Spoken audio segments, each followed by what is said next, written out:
जीवन समजून घेताना पार्ट 8 संवेदनशील संभाषण. एकमेकांशी वागताना आपण संवेदनशीलता जोपासली पाहिजे. जीवनाकडे पाहण्याचा आपल्या दृष्टिकोनाचा परिणाम आपल्या नातेसंबंधावर होत असतो. हळूवार उत्तर दिल्याने क्रोध शांत होतो. कठोर शब्दांनी राग डिवचला जातो. सोलोमन. तुझ्या बायकोने कसं वागायला हवं असं तुला वाटतं? मी त्याला विचारलं. नुकतेच आम्ही त्याच्या घरातून बाहेर पडलो होतो. त्या नवरा बायकोचं एकमेकांसोबतचं वागणं मी पाहिलं होतं. मला तरी त्यात काही वावगं दिसलं नव्हतं.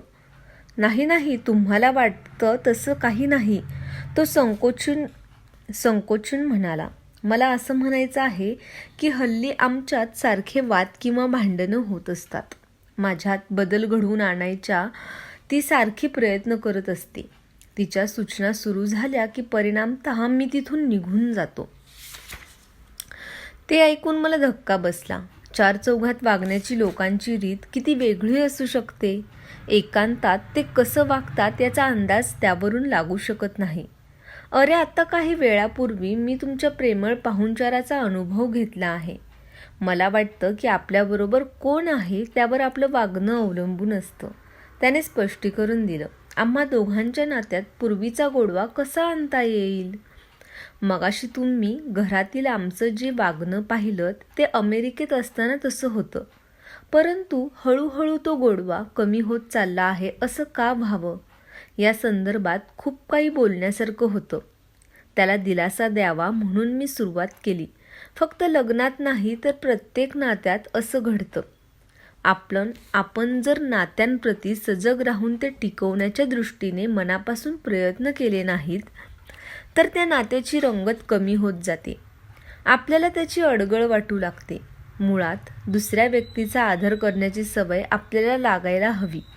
त्या व्यक्तीशी वागताना व्यक्त होणारी आपली संवेदनशीलता त्या आदराचा परिपाक असते.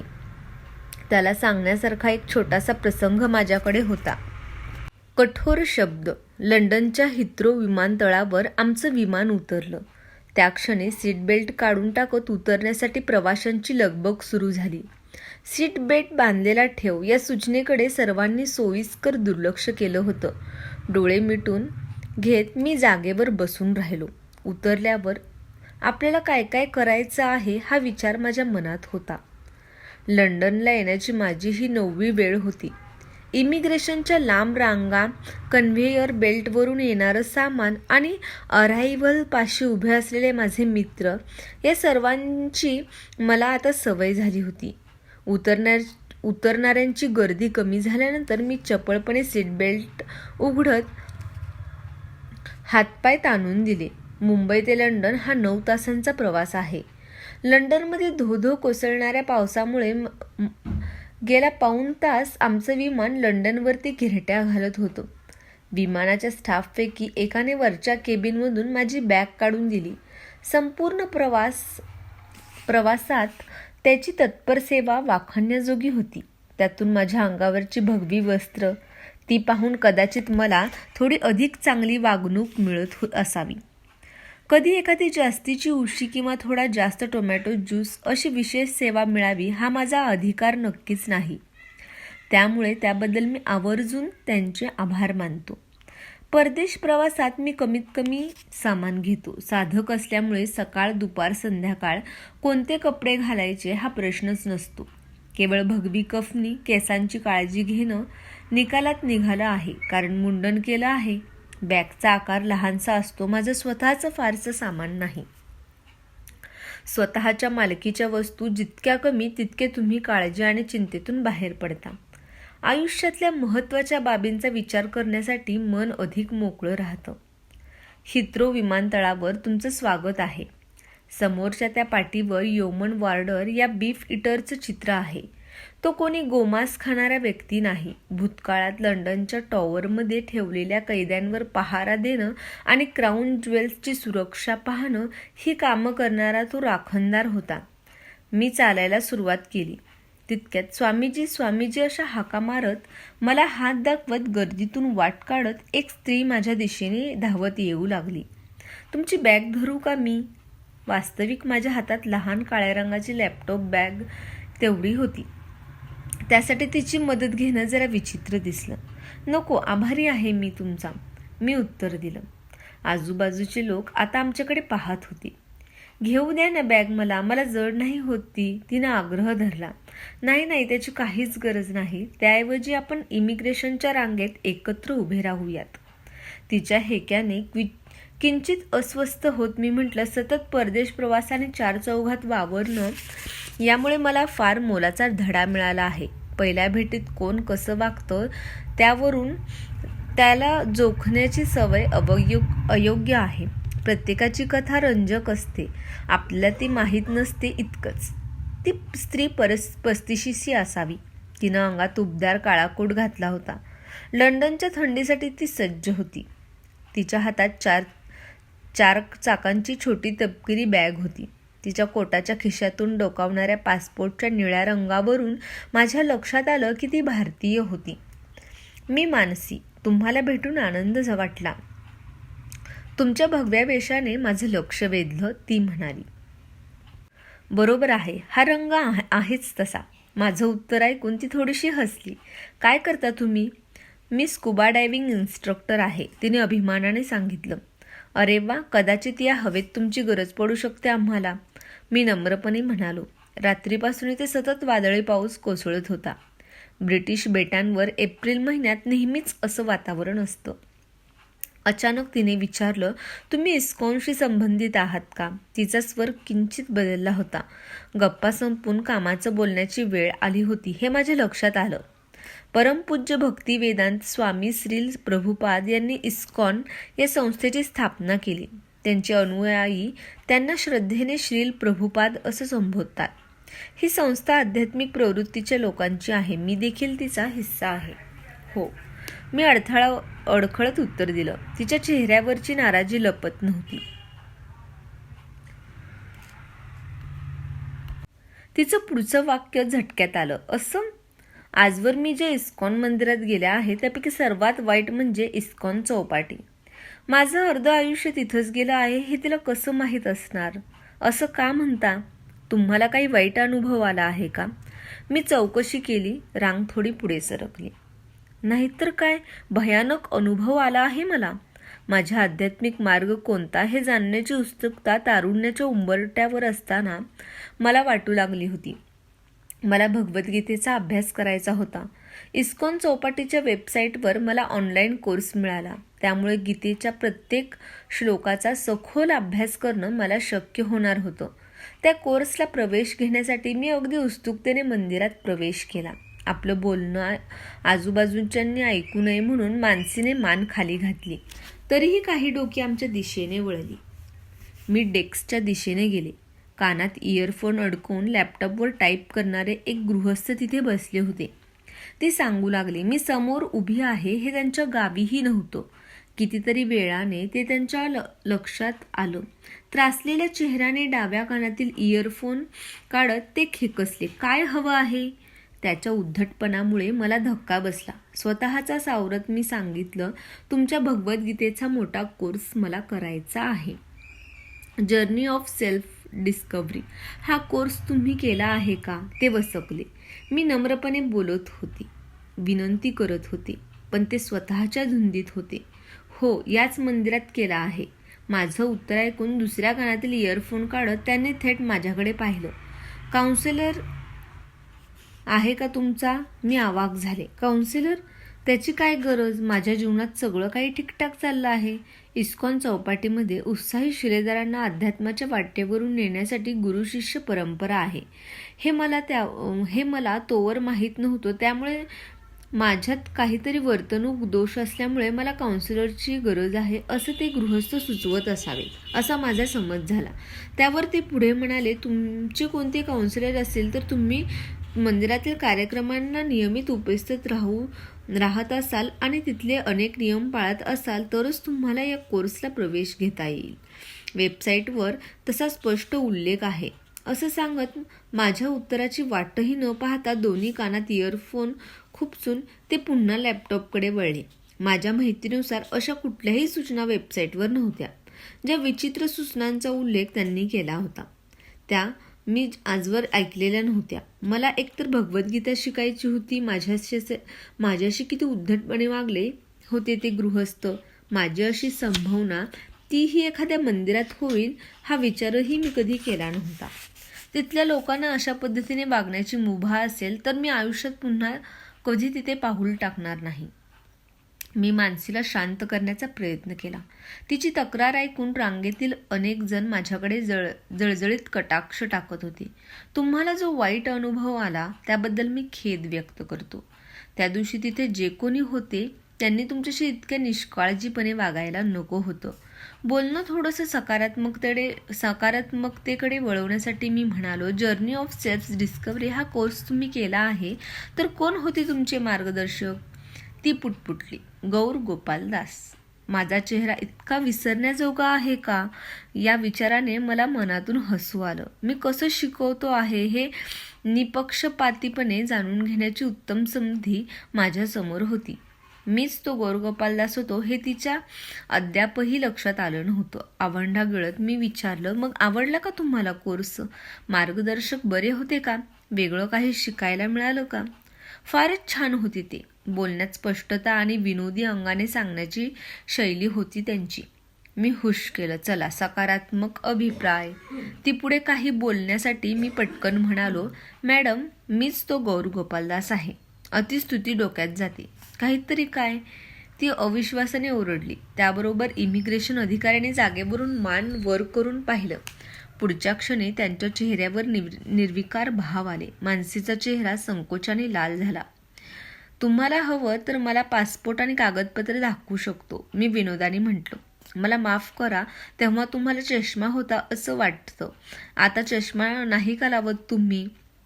सावध पवित्रा घेत तिने विचारलं. इस्कॉन चौपाटी ही जागा वाईट आहे असं मला म्हणायचं नाही, पण मला तिथे वाईट वागणूक मिळाली होती. फार दुखावले गेले होते मी त्यावेळेस. आश्रमात तिला जो वाईट अनुभव आला होता त्याबद्दल मी आश्रमातर्फे परत खेद व्यक्त केला.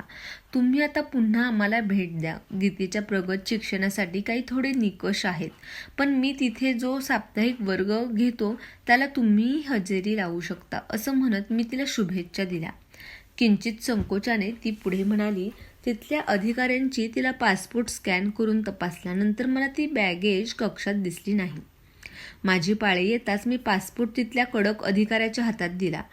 तो तपासत असताना माझ्या मनात आलं की इतरांशी वागताना आपण संवेदनशीलता जोपासली नाही तर त्यांच्याशी असलेल्या आपल्या नात्याचा विचका होऊ शकतो. नातेसंबंधात यश मिळवण्यासाठी लक्ष देणं हा कळीचा मुद्दा आहे. आपण इतरांशी कसे वागतो, भावनाशून्यपणे इतरांशी वागणं स्वीकारार्ह नाही. इतरांशी वागताना आपण पुरेशी संवेदनशीलता दाखवत आहोत की नाही हे समजून घेण्यासाठी माझा एक नियम आहे. इतरांशी तुम्हाला जसं वागवावं असं तुम्हाला वाटतं त्यापेक्षा अधिक चांगलं तुम्ही त्यांना वागवा. स्वतःला प्रश्न विचारा, माझा स्वर, देहबोली आणि वागणूक यातून संवेदनशीलता दिसून येते का?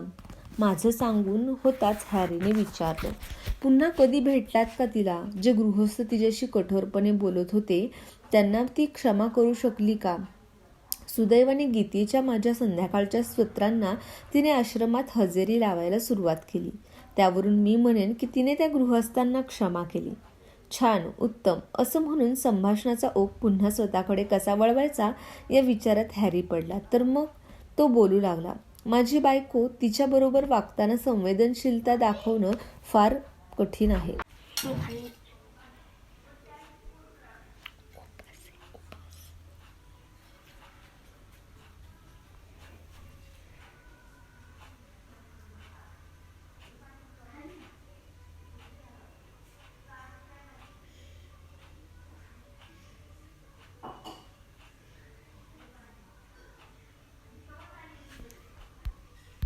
माझी बायको, तिच्याबरोबर वागताना संवेदनशीलता दाखवणं फार कठीण आहे.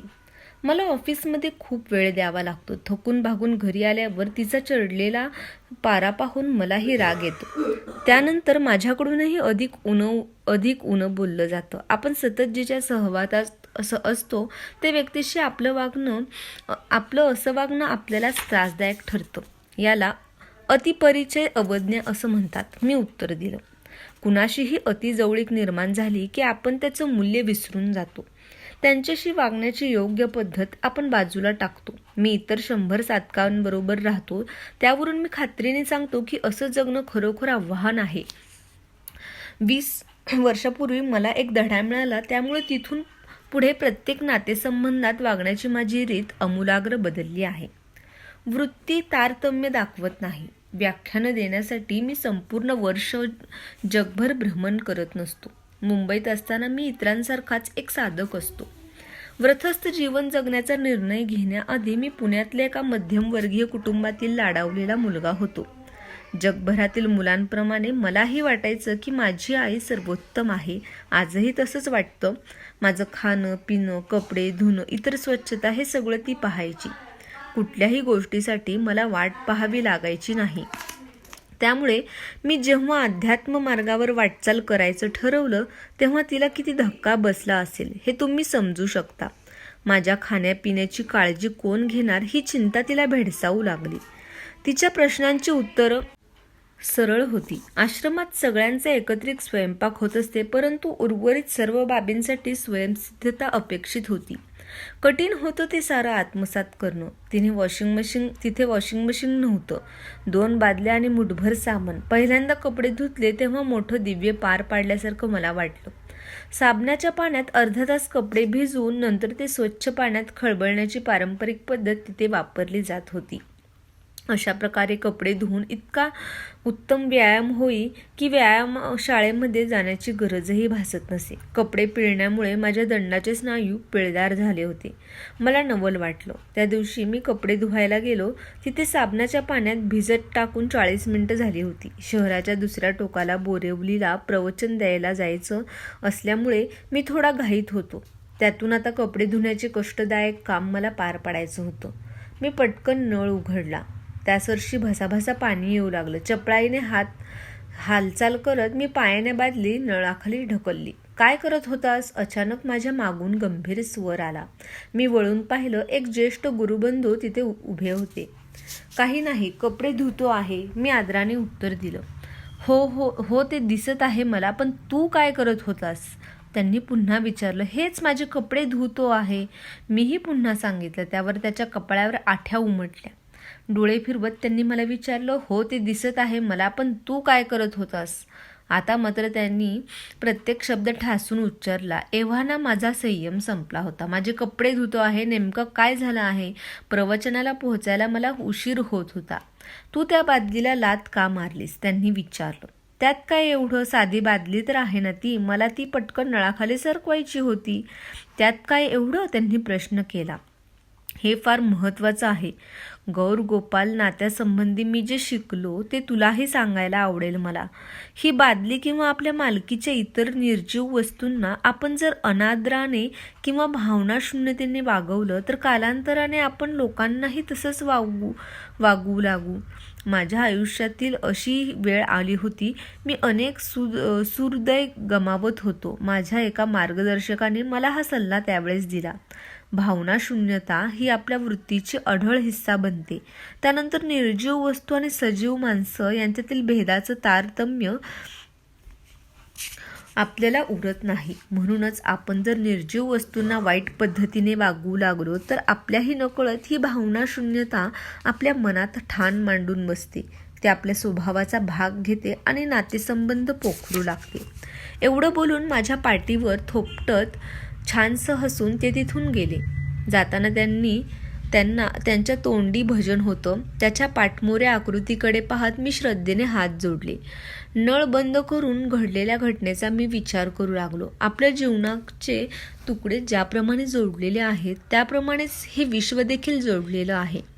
निर्जीव वस्तूंप्रती अनादर दाखवून आपण नकळत प्रियजनांप्रती तशीच वागणूक जोपासू शकतो. आपल्या जीवनाचे सर्व पैलू एकमेकात गुंफलेले आहेत. हल्लीचा जमाना यूज अँड थ्रो अर्थात वापरा आणि फेकाचा आहे. उदाहरणार्थ उदाहरणच द्यायचं झालं तर प्लास्टिकचे कप वर्ल्ड इकॉनॉमिक फोरमच्या 2016 सालच्या परिषदेमध्ये एलेन मॅकआर्थर फाउंडेशनने सादर केलेल्या अहवालात म्हटलं होतं की ज्या प्रमाणात प्लास्टिक उत्पादन होत आहे ते पाहता 2050 साली समुद्रात माशांपेक्षा प्लास्टिकची संख्या जास्त असेल. हीच वृत्ती जर बाळगली तर आपली नातीसुद्धा वापरा आणि फेका या श्रेणीत बदलण्याचा धोका आहे. माझी आई उत्तम वाचक आहे. भारतीय पुराणकथा ती मला आवर्जून वाचवून दाखवत असे. आजही आठवतात त्या मला. पृथ्वीचा ताबा मिळवण्यासाठी होणारी देवदानवांमधील युद्ध, समुद्राला भेटायला जाणारी गंगा माता, अशा अनेक कथा ती सभिनय वाचत असे. आपल्या संस्कृतीत गोमातेला अतिशय पवित्र मानलं जातं.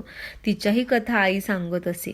गोमाता सजीव असले तरी पृथ्वी आणि गंगा या तशा नाहीत असं मला वाटायचं, परंतु गूढ पौरात्य संस्कृतीनुसार या दोघींना मातेचं स्थान दिलेलं आहे. निर्जीवांप्रती व्यक्त होणारा आदर लक्षात ठेवला तर आपण सहज समजून घेऊ शकतो की खऱ्या अर्थाने आध्यात्मिक असलेले जीव सहसंबंधाचे ठाम पुरस्कर्ते असतात.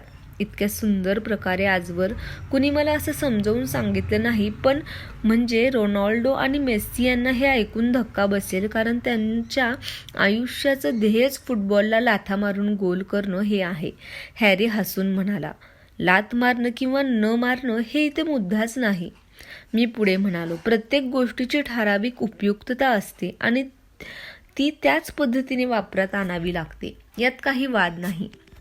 मला सांग, तापमान मोजायला तू फुटपट्टी वापरशील का? तू असं काही करणार नाहीस अशी आशा आहे. जी वस्तू ज्या कामासाठी निर्माण करण्यात आलेली आहे त्याच कामासाठी ती वापरायची. मात्र वापर करताना तिचं मूल्य जाणत, तिला आदर देत तिचा गौरव करायला हवा, हे जाणणं महत्त्वाचं आहे. मला स्वतःच्या आयुष्याचे कप्पे करण्याची सवय आहे, हॅरी विचारपूर्वक म्हणाला. माझ्या जीवनाचे वेगवेगळे पैलू एकमेकांशी निगडीत आहेत हे माझ्या लक्षात आलं नव्हतं. म्हणूनच प्रत्येक विषय मी वेगवेगळ्या कप्प्यात बंद करून टाकला होता. हा माझ्या कामकाजाचा कप्पा आहे, इथे माझी नाती, ही माझी आध्यात्मिका वगैरे वगैरे. हातवारे करत हॅरीने आपला मुद्दा मांडला. तू म्हणतोस ते खरं असलं तरी प्रत्येक बाबींच्या दोन बाजू असतात. व्यावहारिक स्तरावर बघितलं तर असे कप्पे करणं योग्य आणि आवश्यक आहे, पण त्याचबरोबर आपल्याला माहिती हवं की एका कप्प्यात आपण जे आणि जसे असतो त्याचा ठोस परिणाम दुसऱ्या कप्प्यावर नक्कीच होतो. पटतंय मला. बायकोशी माझे वाद होतात. कदाचित त्याला मीच कारणीभूत असेन. कदाचित मीच तिच्याशी असमंजसपणे वागत असेन. टाळी एका हाताने थोडीच वाजते. किंवा मी जसा वागतो त्याची प्रतिक्रिया तिच्या प्रतिसादातून उमटत असेल. हॅरीने आपला मुद्दा मांडला. हो, बरोबर आहे तुझं. अनेकदा आपणच चिथवून समोरच्याला विचित्र वागायला प्रवृत्त करतो. त्या उलट त्यांच्याशी वागताना आपण जर लक्षात ठेवलं की आपण स्वतःला सुधारण्याची गरज आहे, तर मग त्यांच्याशी कसं वागावं याचं मूल्यमापन आपण अधिक चांगल्या प्रकारे करू शकतो. मी उत्तर दिलं. आपल्या नातेसंबंधात सकारात्मकता कशी शोधता येईल त्याबद्दल आपण बोलूयात. धन्यवाद. यापुढचा पार्ट आपण पुढच्या व्हिडिओत बघू.